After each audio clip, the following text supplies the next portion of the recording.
trunk and the division stages in the neck. The divisions are crossing the clavicle and they are now fusing to form the three cords.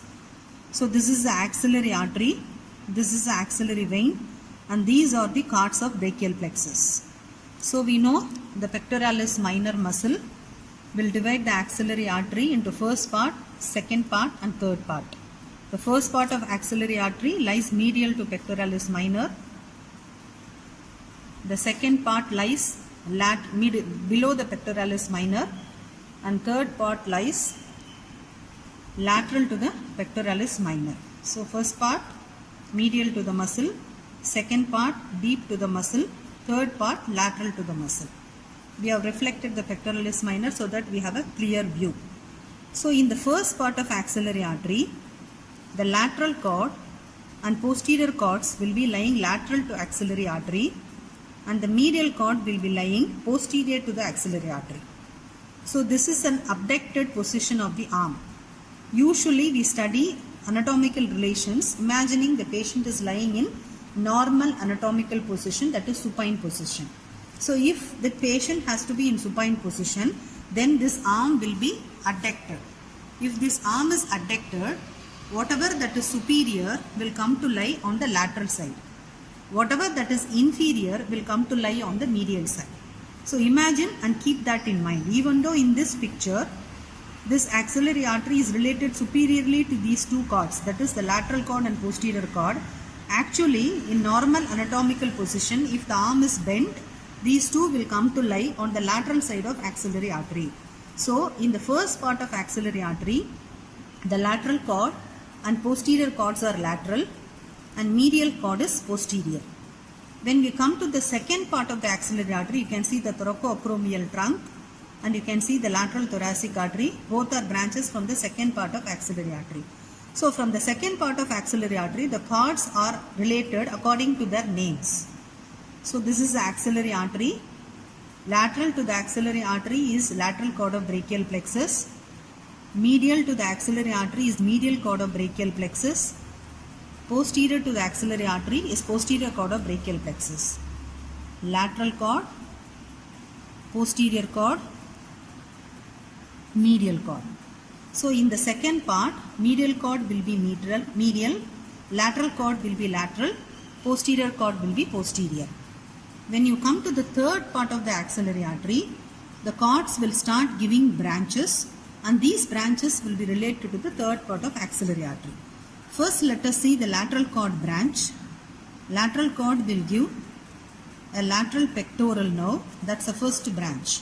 You can see it is supplying the pectoralis major muscle arising from the lateral cord. It supplies pectoralis minor and pectoralis major.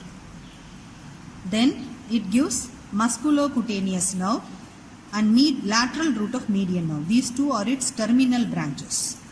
The musculocutaneous nerve is the lateralmost branch. It will give a tweak to the shoulder joint and supplies the muscle of the front of the arm. It enters the arm by piercing through a muscle called coracobrachialis. Then it gives a lateral root of median nerve which will join with the medial root of median nerve, and together they form the median nerve which will be formed in front of the third part of the axillary artery. So the lateral cord branches are lateral pectoral nerve, lateral root of median nerve and musculocutaneous nerve. Now we move to the branches of medial cord of brachial plexus. The medial cord of brachial plexus branches will be lying medial to the axillary vein and third part of axillary artery. So these branches are, first is the medial cutaneous nerve of the arm. You can see this cutaneous nerve entering and supplying the skin of the axilla. So this is medial cutaneous nerve of the arm. Then between the axillary vein and axillary artery, you will see two nerves.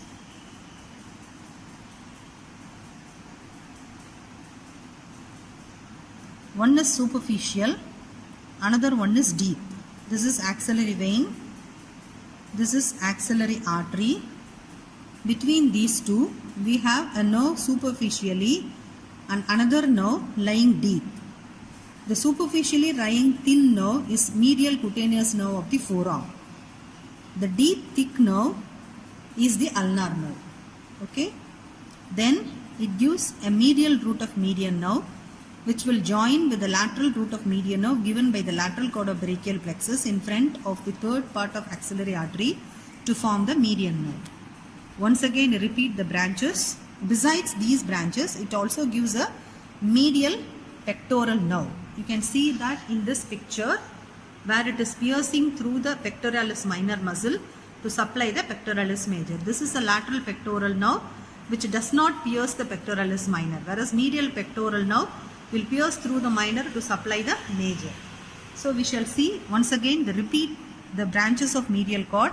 Medial pectoral nerve which supplies minor and major. Medial cutaneous nerve of the arm. Then between the axillary vein and axillary artery, we have two nerves. One is superficial and thin, that is medial cutaneous nerve of the forearm. Another one is deep and thick, that is ulnar nerve.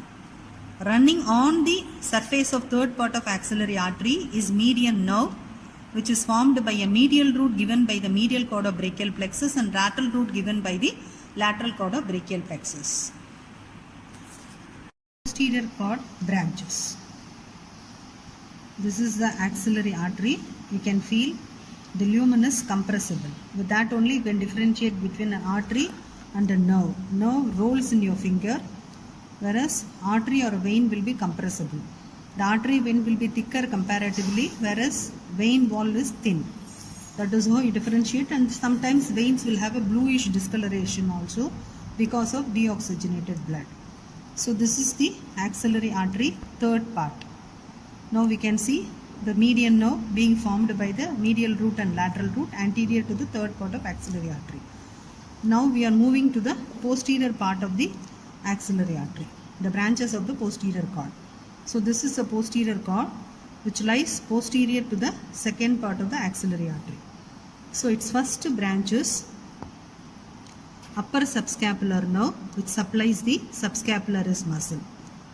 Then it gives thoracodorsal nerve which supplies latissimus dorsi muscle accompanying the subscapular artery, a branch from third part of the axillary artery. Then it gives lower subscapular nerve which supplies subscapularis muscle and teres major. So this is latissimus dorsi muscle, this is teres major. This also comes anterior to gain insertion into the medial lip of bicipital groove. So upper subscapular nerve which supplies subscapularis muscle, thoracodorsal nerve. You identify the thoracodorsal nerve by its accompanied with the subscapular artery. Then lower subscapular nerve that supplies subscapularis as well as teres major. Then it divides into its two terminal branches, radial nerve and axillary nerve. The axillary nerve will leave the axilla by passing through the quadrangular space, and the radial nerve will enter into the arm passing posterior to the third part of the axillary artery and the brachial artery. So a radial nerve, axillary nerve, lower subscapular nerve, thoracodorsal nerve and upper subscapular nerve. These are the branches of posterior cord of brachial plexus. You people to identify the major 5 nerves during your discussion. First, you have to identify the axillary artery. In front of axillary artery, this Y-shaped nerve. This is a lateral root. This is a medial root. These two fuse together to form the median nerve. So first hold the median nerve by identifying the lateral root and the medial root. Lateral to that, you can see a thick nerve entering into the coracobrachialis muscle. Similarly, medial to it, you can see another thick nerve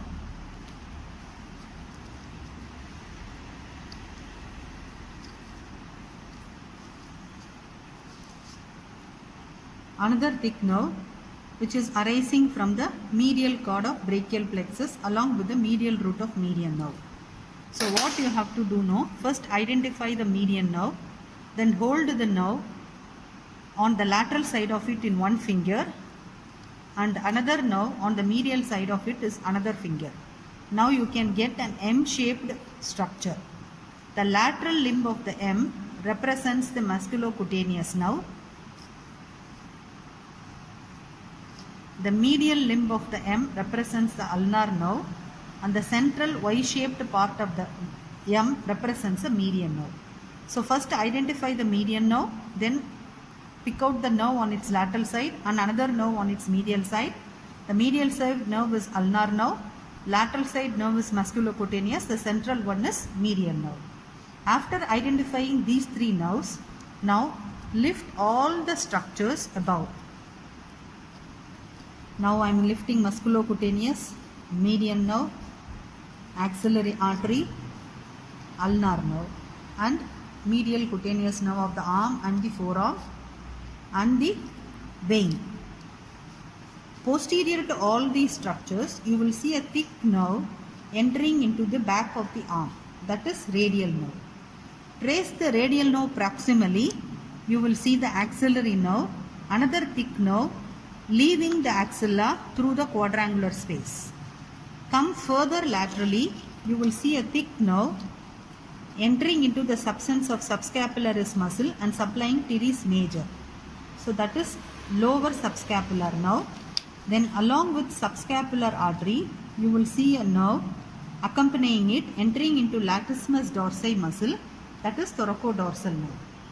So even if you are not able to identify subscapularis nerve, you have to identify thoracodorsal nerve by its accompany with the subscapular artery and entering into latissimus dorsi. Then radial nerve is identified by its entrance into the arm on the posterior aspect. Medial to the radial nerve is the axillary nerve, which will leave the axilla by passing through the quadrangular space. So posterior to all these structures, you have the radial nerve, axillary nerve, lower subscapular nerve, thoracodorsal nerve, and upper subscapular nerve. This is the clue to identify these nerves. The nerve that is entering into pectoralis major muscle without piercing minor is lateral pectoral. If it pierces through the minor, as we have seen on the other side, that is medial pectoral nerve. So this is the clue to identify, or the tips to identify the nerves of the brachial plexus.